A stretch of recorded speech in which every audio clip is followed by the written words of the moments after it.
Good afternoon class, welcome to Agilite उन्ना online classes. आज हम लोग करेंगे आपकी जो साउथ इंडिया की जो डायनेस्टी थी उनके ऊपर बात करेंगे।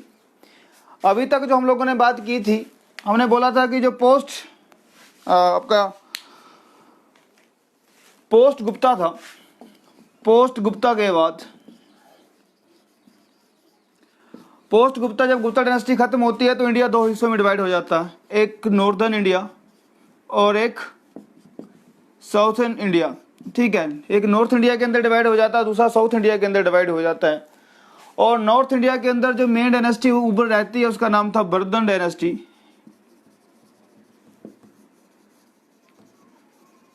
वर्धन डायनेस्टी, ठीक है। साउथ के अंदर, नॉर्थ इंडिया के अंदर जो मेन डायनेस्टी रहती है वो वर्धन डायनेस्टी थी, जिसके ऊपर हम लोगों ने कल तक बात की थी कि वर्धन डायनेस्टी किस तरीके से बनी, ठीक है, किस तरीके से उसने अपने आप को डेवलप किया, नर्मदा से आगे वो नहीं निकल पाए, ठीक है। उसके बाद हयांग टीसांग उनके कार्यकाल के अंदर आए थे, ठीक है। उसके बाद जो साउदर्न इंडिया थी उसके अंदर दो डायनेस्टी थी जिसके ऊपर हम लोगों ने आज बात करनी है। One is Chalukya, one is the Chalukya and the second one is the Pallava. दो मेन लोग थे जो वहां पे काम कर रहे थे, one is the Chalukya and second one is the Pallavas या पल्लव। जिनकी मैं बात करूं तो ये एक चालुक्य थे और दूसरे कौन से थे? पल्लव थे, ठीक है। चालुक्य जो थे वो आपके कर्नाटका महाराष्ट्र वाला जो एरिया था वहां पे रूल कर रहे थे, ठीक है, ठीक है। कर्नाटका महाराष्ट्र वाले एरिया पे जो थे वो चालुक्य थे और तमिलनाडु वाले एरिया पे जो थे, ठीक है, जिन्होंने पांड्या चेनास को, चोला और पांड्या को खत्म करके ये पल्लवास आए थे, उन्होंने वहां पे क्या कर रहे थे? रूल कर रहे थे, ठीक है। तो चालुक्य जो थे, ठीक है, चालुक्य से पहले यहां पे हमने बात की थी एक डायनेस्टी हुआ करता जिसका नाम था बाताकास, ठीक है, ठीक है। बाताकास डायनेस्टी थी जिसको वर्धन डायनेस्टी रिलेशन के साथ इसको डेवलप किया था, ठीक है। तो बाताकास के साथ जो थे आपके चालुक्य डायनेस्टी किसकी जगह आई? बाताकास की जगह आए। और ये जो पल्लव थे उन्होंने चोला और पांड्या वाला एरिया था उस एरिया को कवर किया था, तो वहां पे ये लोग आए। तो साउथ के अंदर जो हर्षवर्धन की कंटेम्पररी थी साउथ के अंदर वो दो डायनेस्टी थी, एक Chalukya dynasty and the second one is the Pallava dynasty, और जो तमिलनाडु के अंदर काम कर रही थी, ठीक है। पल्लवा डायनेस्टी जो कहाँ पे काम कर रही थी? तमिलनाडु के अंदर, जहां पे डायनेस्टी थी उनकी, तो यहाँ पे हो रहा था। अब हुआ क्या, ठीक है। तो आज हम तो बात करेंगे इस दो डायनेस्टीज के ऊपर बात करेंगे और बात करेंगे इसके बाद की प्री मेडिवल एरिया स्टार्ट हो जाता है। बेसिकली इनके साथ ही कौन सा एरिया स्टार्ट हो जाता है? That is pre medieval era. तो प्री मेडिवल एरा के अंदर जो है, ठीक है, अप्रोक्सीमेटली 700-800 AD की बात है जहाँ पर हम लोग पहुंच चुके हैं। तो चालुक्य और पल्लवा जो थे वो रूल कर रहे थे। तो सबसे पहले इनके बारे में ज़्यादा डीप, क्योंकि आपको जो पढ़ना है वो पेपर पॉइंट ऑफ व्यू से पढ़ना है, डीप में जाएंगे तो है ना वो यूपीएससी लेवल, वो मेंस लेवल की तरफ हम अभी बात नहीं करेंगे। हम जनरल क्वेश्चन जो पेपर के अंदर यहाँ से आते हैं उनके ऊपर बात करेंगे, ठीक है। तो बात करते हैं चालुक्य और पल्लवा के ऊपर। सबसे पहले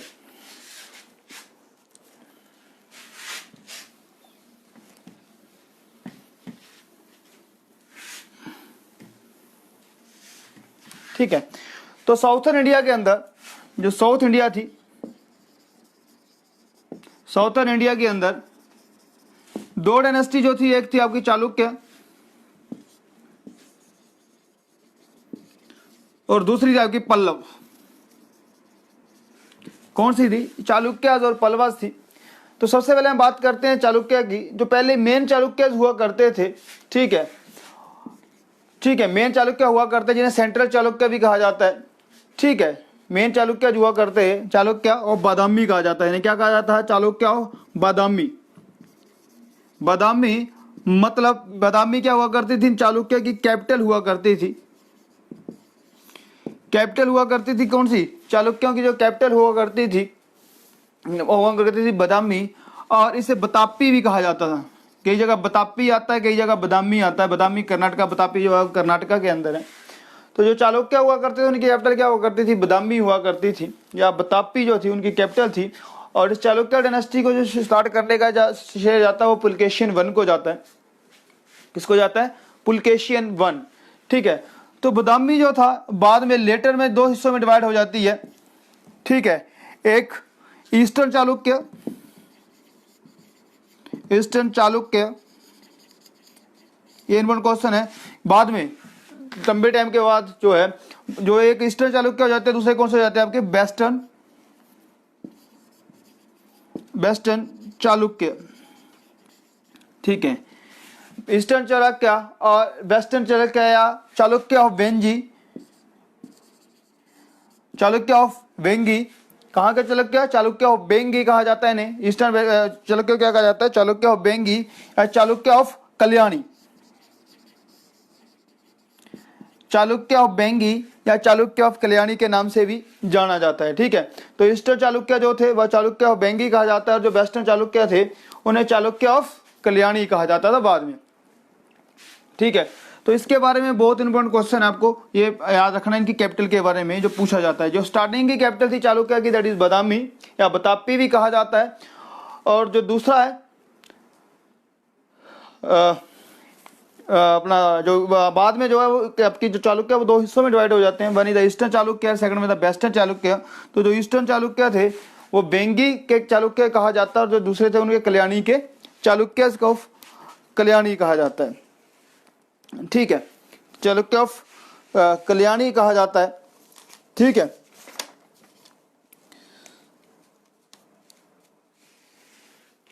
ठीक है, चालुक्य ऑफ कल्याणी कहा जाता है। ठीक है, यहां तक आप लोग को समझ आ गया। अब इसका जो सबसे फेमस राजा था जिसके बारे में हम लोग बात करते हैं, फेमस जो राजा था, फेमस रूलर जो था, फेमस और ग्रेटेस्ट रूलर जिसके ऊपर मैक्सिमम क्वेश्चन आते हैं, ठीक है, उसका नाम था पुलकेशियन टू, पुलकेशियन टू। या उसका याद रखना, पुलकेशियन टू इंपोर्टेंट राजा है। पुलकेशियन टू के बारे में याद रखना, Pulakeshin two that is the important ruler of the Chalukya dynasty.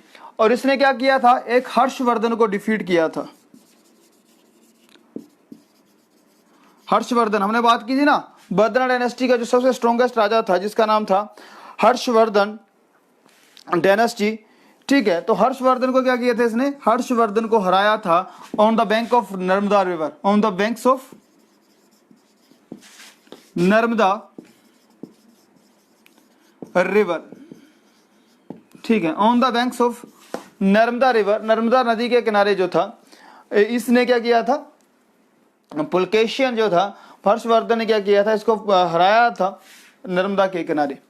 ठीक है, और इसी के पुलकेशियन जो था, इसी के कार्यकाल में जो था हयांग टीसांग, आपने हर्षवर्धन के कार्यकाल में जो आया था उसने यहाँ पर भी विजिट किया था। किसने, हयांग टीसांग ने, ह्युआंग, कल भी हम लोगों ने बात की। हयांग टीसांग जो था उसने कहाँ पे विजिट किया था, उन्होंने विजिट किया था आपका कहाँ पे, हयांग टीसा ने विजिट किया था आपका पुलकेशियन का जो चालुक्य डायनेस्टी थी। इसने पुलकेशियन जो था, चालुक्य जो थे, चालुक्यों की जो फाइट हुई है वो किनके साथ हुई है, पल्लवास के साथ भी हुई है। पुलकेशियन की जो डिफीट थी, पुलकेशियन का जो वो था फाइट हुई है वो किसके साथ भी हुई है, पल्लवास के साथ भी हुई है। ठीक है, तो पल्लवास के साथ जो था, पल्लव का जो राजा था, ठीक है, जो फेमस, हम नरसिंह वन की बात करेंगे तो नरसिंह वन ने इसको हराया था पुलकेशियन को। कि पुलकेशियन किससे हारा था, पुलकेशियन जो हारा था वो पल्लव किंग नरसिंह सिम्हा वर्मन वन से हारा था। नरसिम्हा वर्मन वन ने हरा दिया था इसको, पुलकेशियन को। ठीक है, तो याद रखना, पुलकेशियन ने किसको हराया था, हर्षवर्धन को हराया था। ठीक है, उसके बाद दूसरा इसने किसको हराया, तो हारा किससे था, ये नरसिंह वन से हारा था। नरसिंह वन कौन था, ही पल्लव किंग, जिसके बारे में हम इसके बाद बात करेंगे। तो ये जो इंपॉर्टेंट चीजें हैं इसके बारे में। अब क्या होता है, ठीक है, इसके बाद क्या होता है आपका,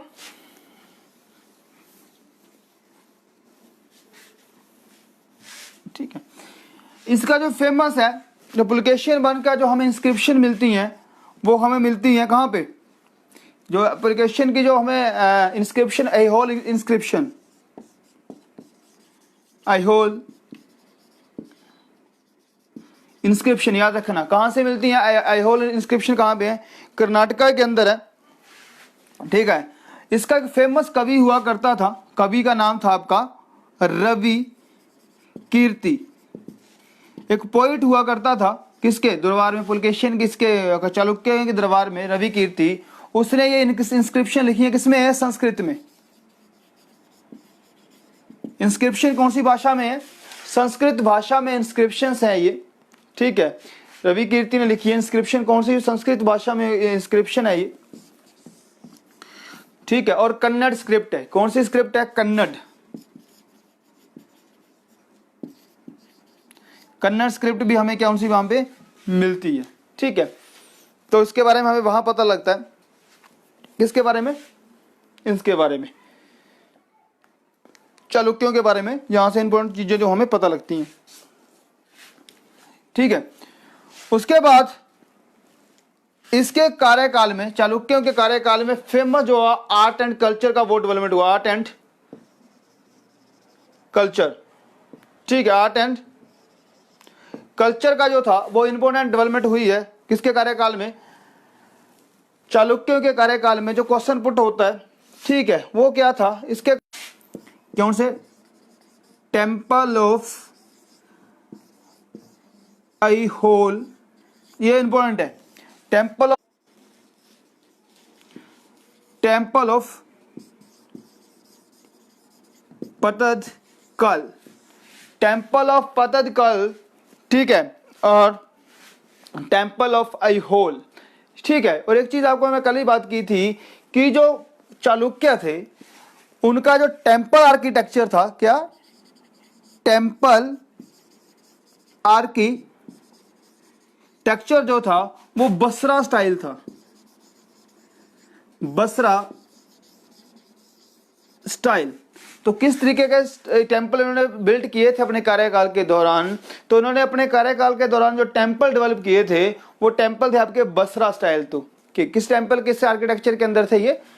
बसरा स्टाइल के अंदर इनको जो था वो डेवलप किया था। बसरा स्टाइल का मतलब होता है शिखर स्टाइल,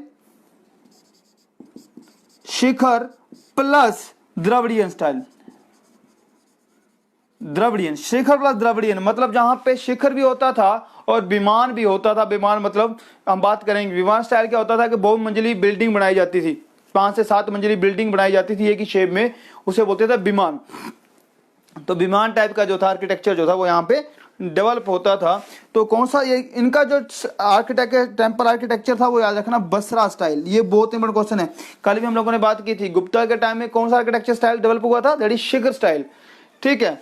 और यहाँ पे क्या कहते हैं अपना जो चालुक्य थे इनके कार्यकाल में कौन सा टेम्पल आर्किटेक्चर डेवलप हुआ था? इनके कार्यकाल के अंदर जो टेम्पल आर्किटेक्चर डेवलप हुआ था उस टेम्पल आर्किटेक्चर का नाम था बसरा स्टाइल, ठीक है।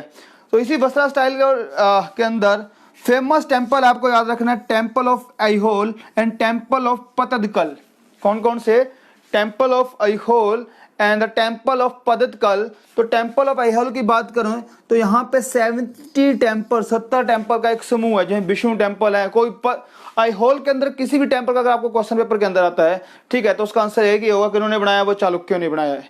आईहोल और पतदकल दोनों की बात कर रहा हूं मैं। आईहोल और पतदकल के अंदर कोई भी टेम्पल आपका से पेपर के अंदर पूछा जाता है तो उसका आंसर यही होगा कि उन्हें किन्होंने बिल्ड किया है? उन्हें बिल्ड किया आपका चालुक्य ने, ठीक है। तो आईहोल जो टेम्पल है, टेम्पल ऑफ आईहोल है, जो आईहोल के मंदिर हैं, इन्हें मंदिरों का पालना भी कहा जाता है। क्या कहा जाता है? मंदिरों का पालना, ठीक है। क्या कहा जाता है? मंदिरों का पालना, ठीक है। तो क्रेच होता है ना आपका जो बच्चों वाला पालना, तो मंदिरों का पालना किसे कहा जाता है? Temple of Aihole. ये बहुत इंपॉर्टेंट क्वेश्चन है, इसको याद रखना पेपर के लिए, ठीक है, कि मंदिरों का पालना किसे कहा जाता है, ठीक है। मंदिरों का पालना किसे कहा जाता है? पालना समझते हो ना, जहाँ बच्चों को जिसमें डाल के हम लोग वो करते हैं, ठीक है, तो वही पालना। तो मंदिरों का जो पालना है वो किसे कहा जाता है?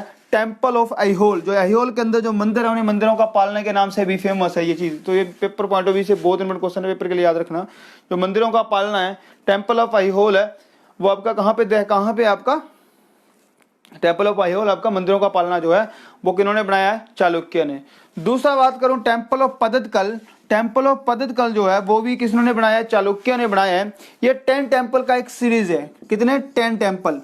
ये वर्ल्ड यूनेस्को हेरिटेज के अंदर भी डाला गया है इसको। पद्दकल के जो टेम्पल है यूनेस्को वर्ल्ड हेरिटेज का भी हिस्सा है, ठीक है, जिसमें अंदर 10 टेम्पल है, जिसमें से 4 टेम्पल जो है नगर स्टाइल में है, नागरा, ठीक है, नगर स्टाइल है। जो 6 टेम्पल है दैट इज द्रविडियन।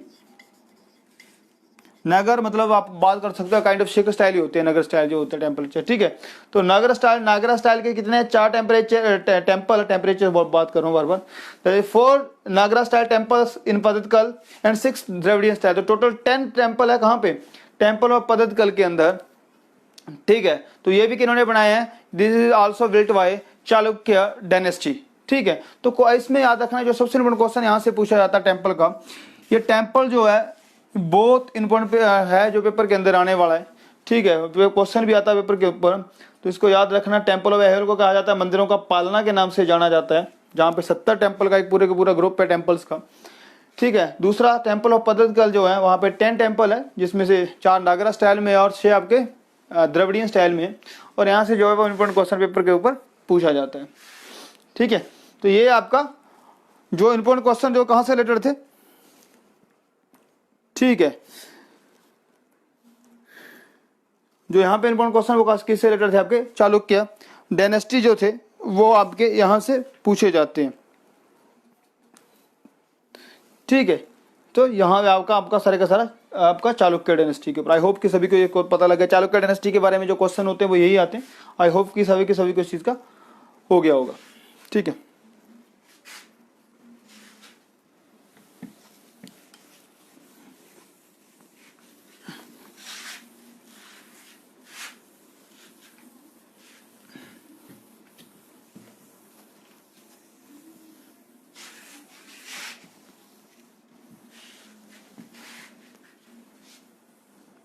ठीक है क्लास, अब थोड़ा सा आगे मूव करते हैं। दूसरी जो डायनेस्टी थी दैट इज पल्लव। दूसरी कौन सी डायनेस्टी थी? That is Pallav.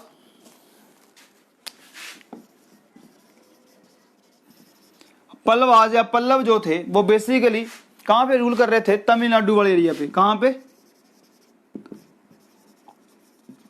तमिलनाडु वाले एरिया पे कवर कर रहे थे। और इनकी जो कैपिटल हुआ करती दैट इज कांचीपुरम।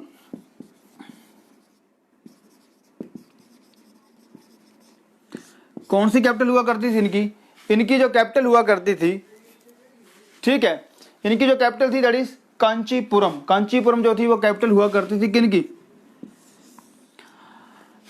पल्लवाज की जो कैपिटल हुआ करती थी वो कांचीपुरम हुआ करती थी, ठीक है।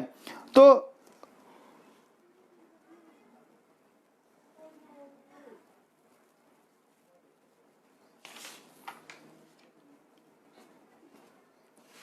ठीक है, तो ऑटोमेटिकली जो इसका जो फेमस रूलर था that is Narasimha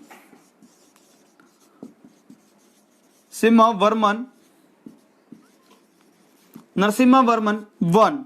Narasimha Varman one is the most famous ruler of the Pallavas dynasty. सबसे जो फेमस, सबसे जो इंपॉर्टेंट रूलर था पल्लवाज के अंदर, नरसिम्हा वर्मन के अंदर, ठीक है। इसके अंदर जो सबसे फेमस रूलर था वो आपका कौन सा था? नरसिम्हा वर्मन था। इसको हमने बताया था, इसने किसको हराया था? ये बेसिकली ब्राह्मिकल सेक्ट थी। कौन से थे? ब्राह्मिकल सेक्ट थे, मतलब ब्राह्मण थे जो इन्होंने रूल किया था यहाँ पे। तो यहाँ का जो फेमस वर्मन था, और उसने क्या किया था? इसने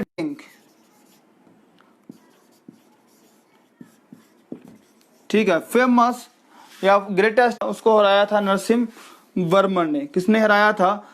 that is defeated by Narasimha Varman ने जो था उसको हराया था पुलकेशिन वन को, ठीक है। और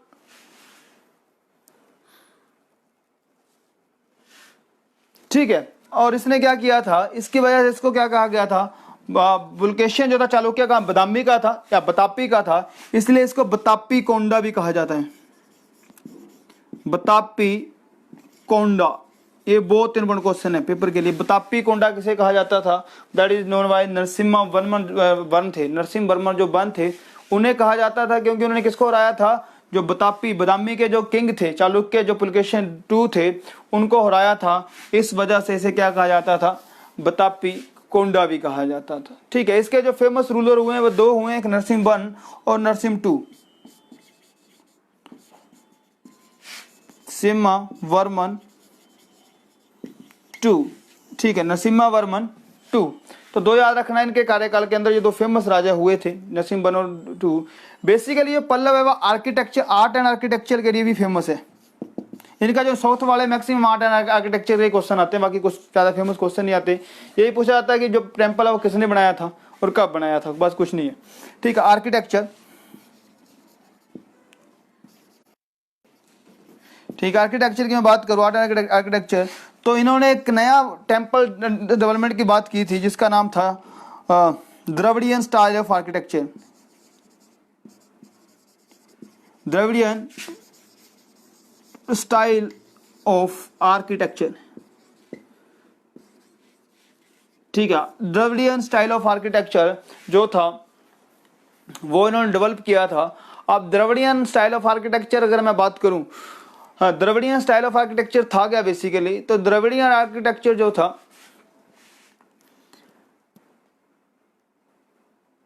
वो बेसिकली एक विमान टाइप का आपका मंदिर बनाया जाता था। विमान मतलब एक 5 से 7 मंजिला एक भवन हुआ करता था। ठीक है, 5 से 7 मंजिला एक भवन हुआ करता था, बिल्कुल सीधा। ठीक है, जैसे आप लोग बात करेंगे महाबलीपुरम का मंदिर देख लेना, आप तंजौर का टेम्पल देख लेना। ठीक है, ठीक है, तंजौर का टेम्पल देखना, बृहदेश्वर टेम्पल जो है, जो बाद में चोलाज ने बनाया था। ठीक है, तो आप देख सकते हो बिल्कुल इसमें होता है कि उसमें जब आप लोग मंदिर के एंटर करते हो तो एक बहुत बड़ा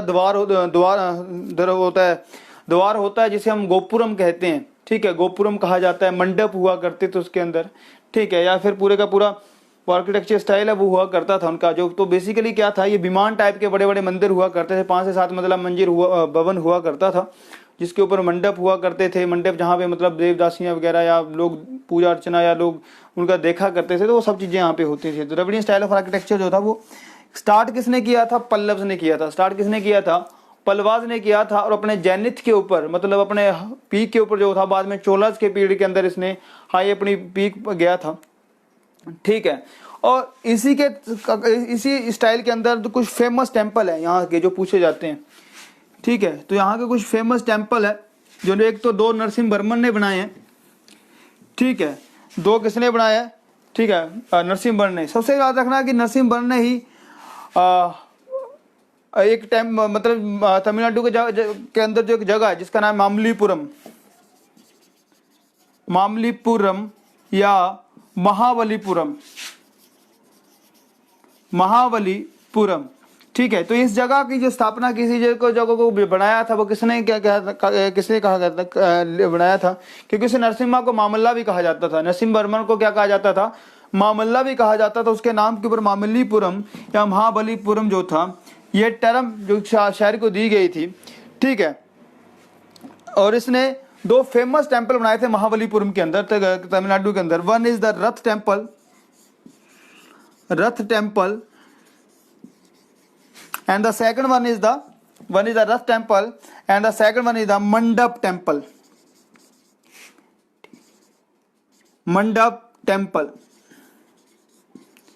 ठीक है, तो 2 फेमस टेम्पल है जो उन्होंने बनाए थे, one is the Rath temple और मंडप टेम्पल। ठीक है, ये कहाँ पे है, महाबलीपुरम। कहाँ पे, ये महाबलीपुरम, तमिलनाडु के अंदर ही है दोनों के दोनों टेम्पल। ठीक है, किसने बनाए थे, नरसिम्हावर्मन ने। तो याद रखना, बहुत इंपॉर्टेंट क्वेश्चन है पेपर के लिए, इसको आप अंडरलाइन कर लो चाहे जैसे मर्जी। टेम्पल जब क्वेश्चन आएगा तो इस तरीके का जो क्वेश्चन है वो पेपर के अंदर पूछा जा सकता है।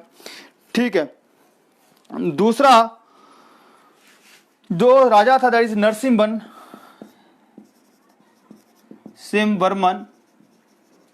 II। ठीक है, नरसिम्हावर्मन II ने भी 2 टेम्पल बनाए हैं। ठीक है, 2 टेम्पल बनाए हैं नरसिम्हावर्मन ने। ठीक है,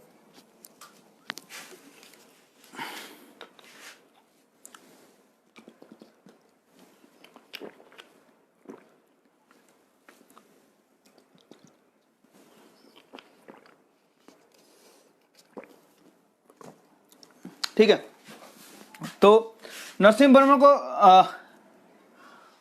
जो 2 टेम्पल बनाए, one is the shore show temple and the second one is the Shore temple. The second one is that is Kailashnath temple. Kailashnath temple. ठीक है, दो इंपॉर्टेंट टेम्पल है जो इन्होंने बनाए हैं. One is Kailashnath temple and the second one is the कौन सा, शो टेम्पल. ये भी कहाँ पे है, तमिलनाडु के अंदर. इसे राजसीमा भी के नाम से भी जाना जाता है, राजसीमा. इसको याद रखना थोड़ा पेपर के लिए. केवल नरसिम्हा वर्मन की जगह राजसीमा भी लिखा होता तो कंफ्यूज नहीं होना है. राजसीमा या नरसिम्हा देव वर्मन दोनों का नाम था एक ही था. यहाँ पे मामल्ला या नरसिम्हा देव वर्मन, नरसिम्हा वर्मन जो था वो एक ही नाम है. मामल्ला और नरसिम्हा वर्मन एक ही नाम है. राजसीमा और नरसिम्हा वर्मन जो है वो एक ही नाम है. ठीक है, तो इसको याद रखना कि ये बहुत इंपॉर्टेंट जो चीज़ है वो यहाँ पे याद रखने वाली है कि इसके दो temple, one is the show temple और दूसरा कैलाश टेम्पल. टेम्पल स्टाइल कौन सा है आपका,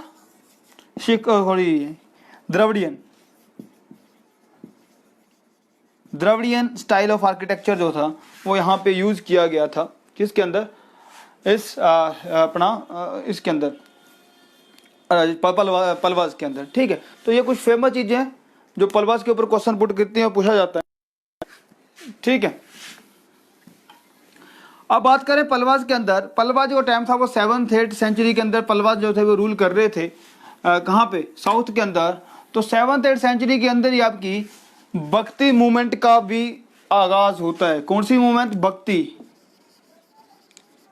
भक्ति मूवमेंट जो है वो 7 to 8 सेंचुरी के अंदर जो है वो डेवलप होती है. ठीक है, स्टार्ट होती है. ठीक है, और भक्ति मूवमेंट को जो स्टार्ट करने का श्रेय जाता है, आपको पता है एक पेपर के अंदर बहुत बार क्वेश्चन पेपर के अंदर आया हुआ है ये कि भक्ति मूवमेंट जो थी वो किसने स्टार्ट किया है. ठीक है, तो भक्ति मूवमेंट जो स्टार्ट की थी वो अल्वर्स एंड क्या जो थे वो न्यानर्स. ठीक है, न्यानर्स. ठीक है, तो इन लोगों ने क्या, ठीक है, न्यानारा कहा जाता था इन्हें, अलवर और न्यानार. ठीक है, अलवर वो थे जो वैष्णव को अपना धर्म मानते थे. किसको मानते थे, विष्णु को पूजा करते थे. और न्यानर्स वो कौन से थे, जो शिव की पूजा करते थे. ठीक है, तो ऑटोमेटिकली जो अलवर्स और न्यानार्स थे वो दोनों की दोनों जो डेवलप हुई थी वो पल्लव जो थे उस डायनेस्टी के अंदर डेवलप हुए थे. ये जो भक्ति मूवमेंट थी वो तमिलनाडु से शुरू हुई थी, इसको याद रखना. ठीक है, तो जो भक्ति मूवमेंट थी वो कहाँ से शुरू हुई थी, तमिलनाडु से शुरू हुई थी. उनको स्टार्ट करने का जो श्रेय जाता है वो किनको जाता है, अलवर्स को जाता है. किनको जाता है, अलवर्स को जाता है. और अलवर के बाद जो दूसरे थे न्यानार, दो लोग थे जिन्होंने भक्ति मूवमेंट को शुरू किया था. बाद में सूफी मूवमेंट इसके साथ जुड़ती है, फिर अपना वो सारी मूवमेंट्स जो बाद में एंटर होती हैं. लेकिन जो अलवर्स थे और न्यानार थे, सबसे पहले जो भक्ति मूवमेंट का जो श्रेय जाता है स्टार्ट करने का वो किनको जाता है, इन्हीं लोगों को जाता है भक्ति मूवमेंट का. ठीक है, अलवर्स को, विष्णु को पूजा करने वाले अलवर्स थे. और न्यानार वो थे जो शिव जी की पूजा किया करते थे. ठीक है, जो पल्लव और किस डायनेस्टी के अंदर शुरू हुआ था, ये पल्लवास की डायनेस्टी के अंदर शुरू हुआ था.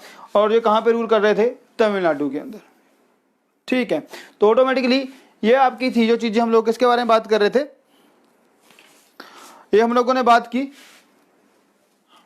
अपना जो कंटेम्प्रेरी ऑफ वर्धन एरा थे. कंटेम्प्रेरी ऑफ वर्धन एरा मतलब वर्धन एरा के जो नॉर्थ में वर्धन एरा काम कर रही थी और साउथ में जो लोग काम कर रहे थे that is Chalukya and Pandyas. तो नीचे कौन कौन से लोग काम कर रहे थे, चालुक्य और पांड्या जो थे वो रूल कर रहे थे. ठीक है, अब उसके बाद की history that is the last lecture of medieval, sorry हम बात कर सकते हैं जिसे हम संगम कह सकते हैं एशियंट हिस्ट्री का और मेडिवल हिस्ट्री का. क्योंकि इसके साथ ही आपकी जो प्री मेडिवल हिस्ट्री है वो शुरू हो जाती है. प्री मेडिवल हिस्ट्री जहां से ऊपर राजपूत किंग्स डेवलपमेंट होना शुरू हो जाती है और जो नीचे थे वहां पे साउथ के अंदर चोलाज की डेवलपमेंट होना शुरू हो जाती है. 10th 9th 10th 11 जो थी इस सेंचुरी की बात करेंगे हम लोग. ठीक है, मतलब अप्रोक्सीमेटली 800 के बाद की बात करेंगे. 8th सेंचुरी से लेकर 10th सेंचुरी के बीच में जो मेन काम करेंगे उसके ऊपर बात करेंगे. ठीक है, तो ऑटोमेटिकली क्या है कि यहाँ से जो हमारी भक्ति मूवमेंट मतलब इसके बाद जो है वो हम बात करते हैं कि इसके बाद की हिस्ट्री कैसी, that is known as the Sangam. भी से दैट की मेडिवल हिस्ट्री और जो एशियंट हिस्ट्री उसका बीच का, मुस्लिम इन्वेड करते हैं तो इंडिया के अंदर बहुत सारे राजा हुआ करते थे, वो किस तरीके से बनती हैं, ठीक है, उसके ऊपर बात करते हैं।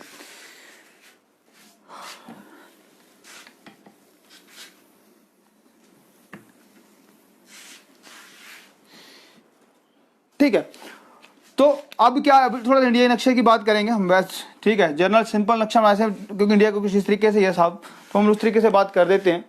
ठीक है, तो इंडिया के अंदर क्या था कि यहां तक तो क्या था, यहां तक पहले हर्षवर्धन इरा थी, हर्षवर्धन काम कर रहे थे,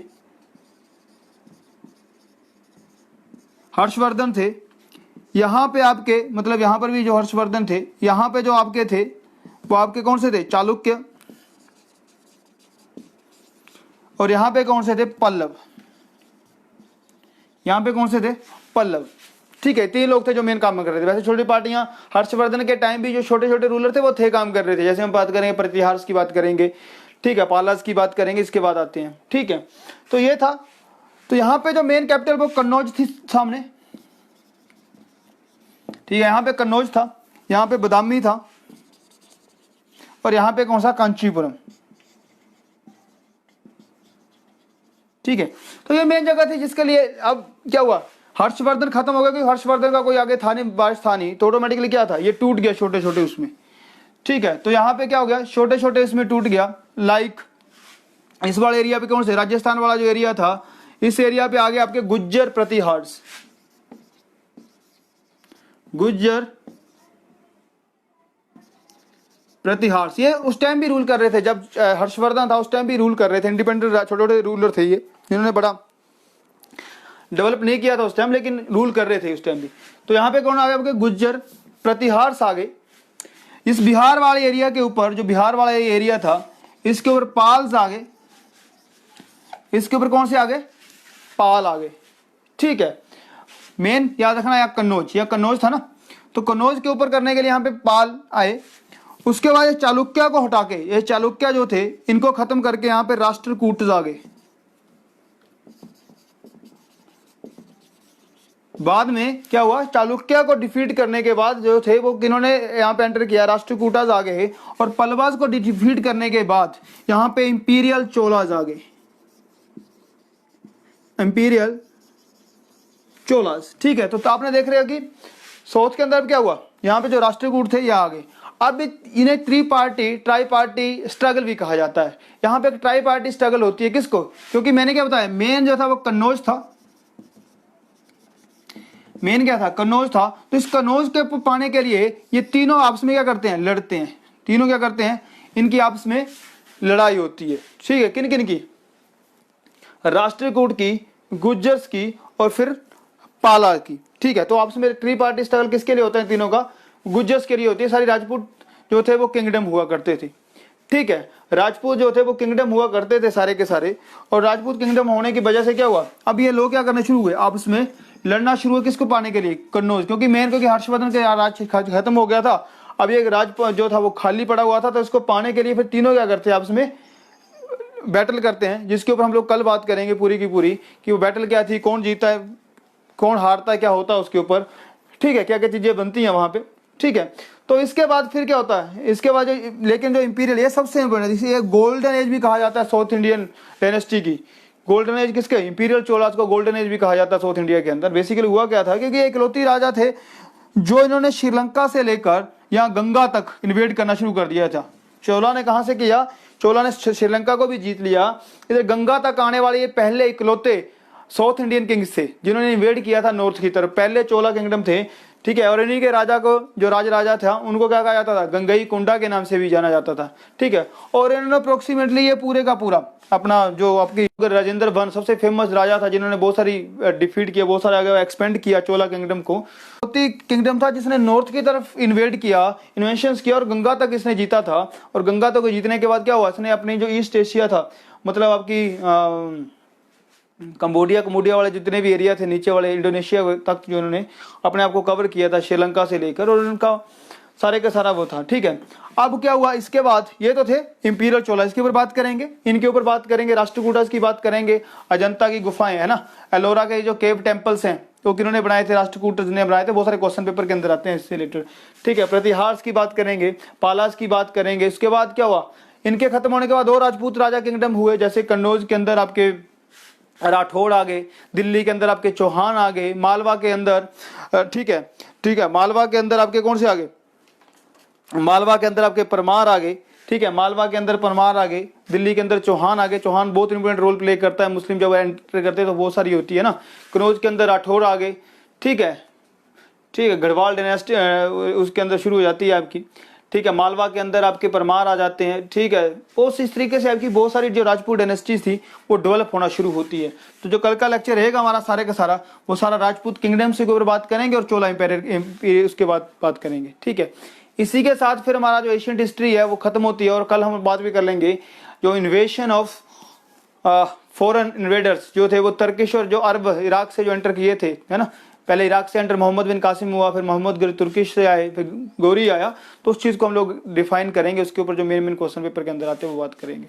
ठीक है, तो आज के लिए आपको शायद पता लग गया होगा कि हर्षवर्धन एरा के बाद किस तरीके से जो था वो नॉर्थ इंडिया किस में डिवाइड हो गया, छोटे छोटे किंगडम में डिवाइड हो गया। उनका मेन मकसद कन्नौज को जीतना था, जिसमें 3 पार्टी स्ट्रगल होता है। किस किस के बीच में, गुज्जर प्रतिहार के बीच में, राष्ट्रकूटास के बीच में, पालास के बीच में, तीनों आपस में लड़ते हैं कन्नौज को प्राप्त करने के लिए। ठीक है, उसके बाद जो इंपीरियल चोला ये लगी रहा है, इसका इंपॉर्टेंट रहा है कि इसने बहुत काफ़ी चीज़ें, नेवी को बहुत स्ट्रॉन्ग किया, द्रविडियन स्टाइल ऑफ आर्किटेक्चर को अपने जेनिथ्स के ऊपर लेके गए ये लोग। ठीक है, बहुत सारे टेंपल बनाए इन्होंने। ठीक है, उसके बाद गंगा तक गए, गंगई कोंडा के नाम से भी जाना जाता है चोलास को। उसके बाद इन्होंने पूरा ईस्ट एशिया तक अपने आप को कवर करने की कोशिश की, तो बहुत बड़ा एरिया कवर किया था इन्होंने चोलास ने। ठीक है, तो ये थी आपकी आफ्टर हर्षवर्धन के बाद जो हमारा पूरे की पूरी कहानी थी। ठीक है, तो कहानी को हम कल कवर करेंगे। कल हमारा ये एशियन हिस्ट्री खत्म हो जाएगी। संडे का दिन जो रहेगा, ठीक है, आप लोगों के लिए पढ़ने के लिए हम एक दिन छोड़ेंगे संडे के दिन। मंडे को फिर हम लोग या संडे को कोशिश करेंगे कि आपको एशियन हिस्ट्री के ऊपर जो मेन क्वेश्चन है, आपको एक टेस्ट लिया जाएगा एशियन हिस्ट्री के ऊपर। आप सिर्फ क्वेश्चन का आंसर देंगे और हम क्वेश्चन आंसर के साथ बात करेंगे। संडे वाले दिन एशियन हिस्ट्री कवर करेंगे। तो संडे को, कल हमारी एशियन हिस्ट्री खत्म हो जाएगी और एशियन हिस्ट्री खत्म होने के बाद कल आप लोग सारा का सारा रिवाइव करेंगे पीछे से, और उसके बाद हम क्या करेंगे, उसको कवर करने के बाद हम लोग फिर मूव करेंगे फर्दर मेडिवल हिस्ट्री की तरफ। ठीक है, तो आज के लिए इतना ही। ठीक है, thank you so much class. बाकी कोई क्वेरीज हो तो आप हमें बता सकते हैं। ठीक है, ठीक है, बाकी कोई क्वेरीज आप लोग हमें मैसेज कर सकते हैं, आप हमें इनबॉक्स कर दीजिए, आप हमारी यूट्यूब चैनल पे जाके उसको कर दीजिए। ठीक है, लाइक एंड शेयर करते रहिए। आप लोगों का बहुत बहुत धन्यवाद, आप लोग रोज लाइक एंड शेयर करते हैं, उसके लिए आप लोगों का बहुत धन्यवाद। ठीक है, आप लोग इतना हमारे लिए कर रहे हैं कि लाइक एंड शेयर, ताकि बाकी लोग भी इस चीज़ को पहुंच सके, बाकी लोग भी देख सके। एक छोटी सी कोशिश हमारी तरफ से और आप लोगों का सहयोग हमें चाहिए इसके लिए। बाकी थैंक यू सो मच। बाकी कोई गलती होगी तो हमें बता देना, हम उसको सही कर लेंगे। हो सकती है कुछ ना कुछ बीच में कोई गलती हो जाए। ठीक class, thank you so much, thank you.